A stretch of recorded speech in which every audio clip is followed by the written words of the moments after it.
Ça y est, l'année 2022 est terminée. Il y a eu quelques trucs cool niveau technologie. Je pense à ChatGPT, je pense à BeReal, l'application française qui a tout explosé. Des jeux vidéo, God of War Ragnarok, Elden Ring, il y a eu plein de trucs super bien en 2022, mais il y a eu aussi plein de ratés. Ce qu'on va faire dans cette vidéo, c'est pas taper sur ce qui n'a pas fonctionné, parce que la tech, vous connaissez, il y a toujours plus de ratés que de réussites, mais c'est plutôt revenir sur les échecs, essayer de les comprendre et discuter de 2023 et de ce qu'on va avoir dans les prochains mois. Allez, on a sélectionné 5 flops et on commence par le numéro 5.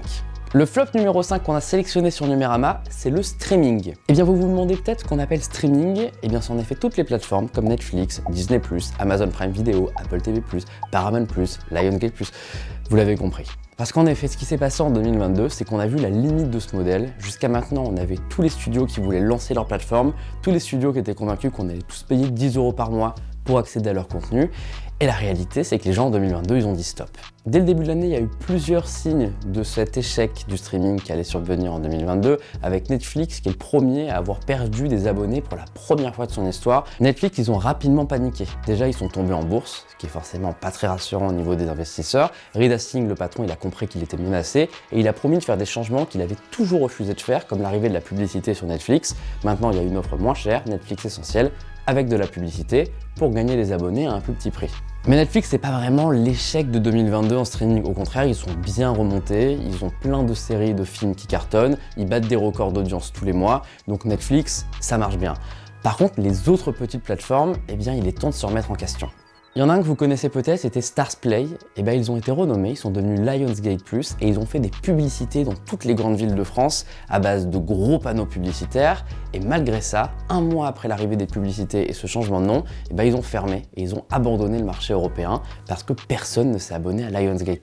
Il y a d'autres services qui se sont lancés dans l'année, on pense à Paramount+, un des derniers, et si on observe sa stratégie, c'est pas de se lancer en indépendant, c'est pas de vous convaincre de vous abonner à lui, c'est de s'intégrer aux offres de Canal+, s'intégrer aux offres d'Orange pour vendre ses services sans se risquer à un échec comme Lionsgate. Et en 2023, il devrait y avoir d'autres échecs comme ça. On sait par exemple que Salto, ça risque de fermer, ou ça risque d'être revendu.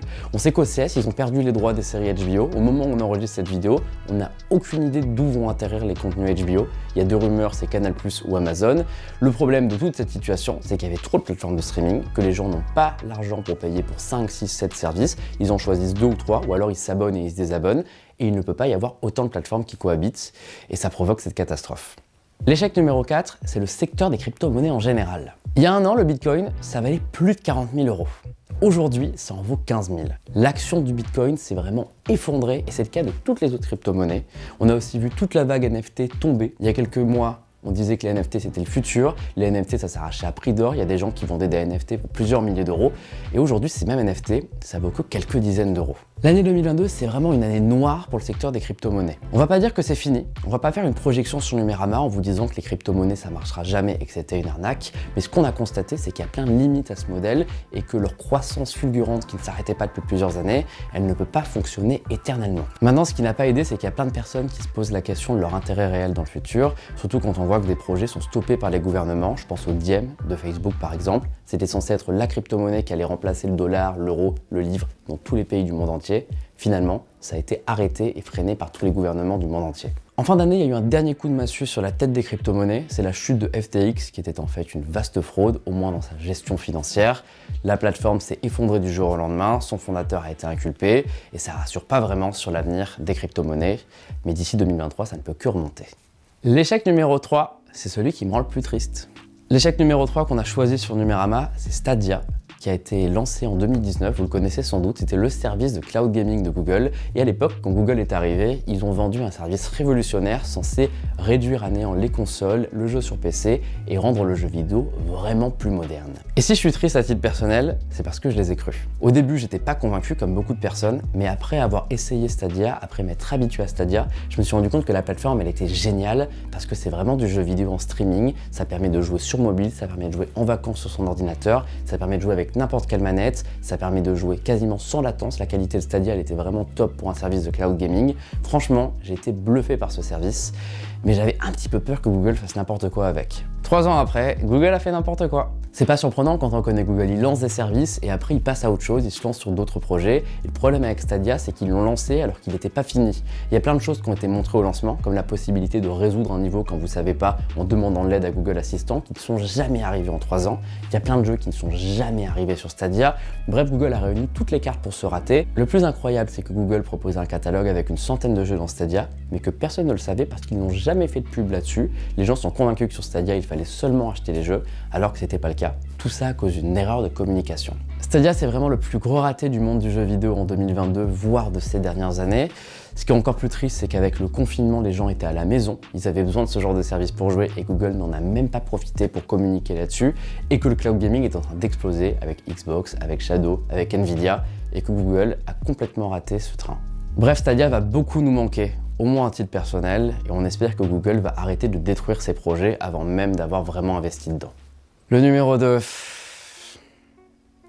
il est compliqué celui-là. Ah, le numéro 2, on en a parlé toute l'année.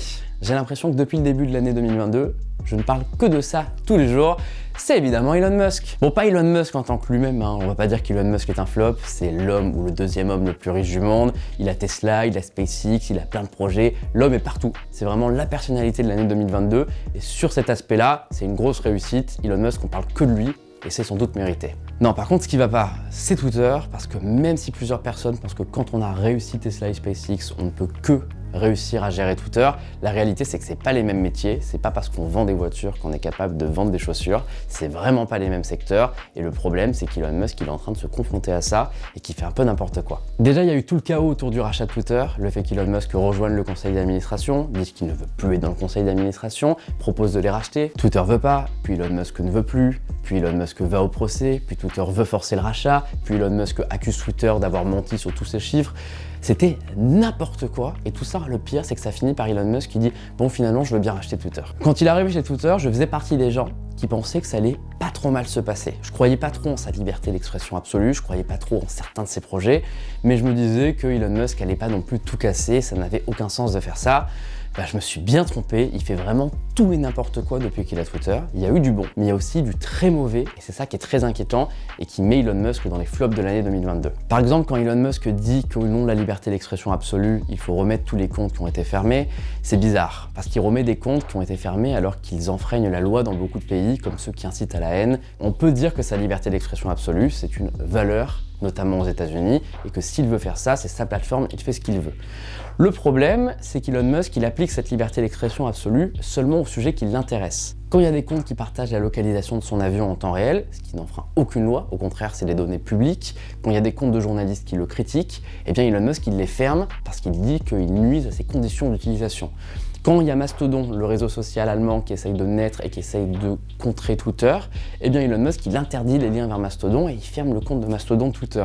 Ça, c'est pas de la liberté d'expression absolue et ça pose beaucoup de questions sur la responsabilité qu'on a donnée à un seul homme. Et enfin, le flop numéro 1, c'est pas Elon Musk, c'est le métavers. Ah, le métavers, on l'a pas mal testé sur Numérama en 2022. On a des vidéos, on a des articles, on a passé notamment une semaine avec un casque sur la tête. C'est une vidéo qu'on va vous mettre dans la description si vous voulez la voir. On a aussi passé beaucoup de temps avec le casque Quest Pro. Là, le test, il arrive bientôt. Bref, c'était vraiment un des sujets les plus importants de la tech en 2022. Et pour l'instant, ça se passe pas comme prévu. Ça se passe pas comme prévu parce que le constat, après un an de métavers à tout va, c'est que personne ne sait ce qu'est le métavers, et c'est pas moi qui le dis, c'est un rapport gouvernemental qui avait été commandé par la France il y a quelques mois et qui dit en fait que le terme métavers englobe plein de choses, le cinéma notamment, le jeu vidéo, mais que personne n'a vraiment une idée précise de ce qu'est le métavers. Et c'est ce qu'on a vu en 2022, il y a une confusion entre réalité virtuelle, réalité mixte, réalité augmentée, métavers, casque, internet, jeux vidéo, 3D, tout ça, ça s'englobe dans un seul mot et serait ultra problématique pour Meta qui a dépensé plusieurs milliards de dollars là-dedans alors que le concept ne prend pas. Aujourd'hui, ce qui se rapproche le plus du métavers façon méta, c'est une application qui s'appelle Horizon World. C'est une sorte de jeu vidéo qu'on met en réalité virtuelle sur sa tête et on rencontre des gens avec qui on peut discuter, avec qui on peut faire des activités. Et Horizon World, passé la tentation d'essayer ce jeu, eh bien on se rend compte que personne n'est dedans. Le nom d'utilisateur est en chute libre, les employés de Facebook ne l'utilisent pas eux-mêmes, et ça c'est un gros problème, ça veut dire que le métavers ça ne prend pas du tout. Juste, je veux clarifier Une seule chose, on n'est pas en train de taper sur la réalité virtuelle, la réalité mixte ou les casques. Ça, c'est des produits très intéressants et notre test du Quest Pro vous le montre très bien. Le problème, c'est le concept du métavers. La stratégie de méta qui consiste à mettre des choses du monde réel en réalité virtuelle, elle n'est pas bonne parce que les gens, ils n'ont pas envie de faire des courses dans des rayons virtualisés, ils n'ont pas envie de caresser des animaux virtuels, ils ont envie de faire des expériences nouvelles qu'on ne peut pas faire dans le vrai monde avec un casque sur la tête, sinon ça n'aurait aucun intérêt. L'enjeu pour Meta en 2023, c'est d'arriver à se relancer là-dessus. Il y a deux possibilités, soit rendre le métavers plus intéressant, soit réaliser que c'était pas le bon nom, que c'était pas la bonne communication et vraiment miser sur des expériences de réalité virtuelle et de réalité mixte. On espère qu'ils vont réussir, mais pour l'instant, quand on voit leur pub sur le métavers, on est un peu inquiet parce que là, ils sont en train de nous vendre un truc qui n'est pas du tout ce qui est montré à l'écran. On nous montre par exemple une opération d'un chirurgien en réalité virtuelle, ils appellent ça le métavers, ça n'a rien à voir, c'est de la réalité virtuelle ou de la réalité augmentée. Voilà pour notre sélection des 5 échecs de 2022 en tech. Il y en a d'autres qui auraient pu être là, comme les graphismes de la Nintendo Switch qui commencent à être un petit peu bof pour 2022, comme l'abonnement PlayStation Plus pour rivaliser avec le Xbox Game Pass, qui est pas vraiment très intéressant et qui prend pas trop au niveau des abonnés, ils ont même perdu des abonnés. Bref, on va pas parler de ça, on a dit qu'on en sélectionnait que 5, et on se retrouve sans doute dans un an pour un nouveau bilan des flops de 2023.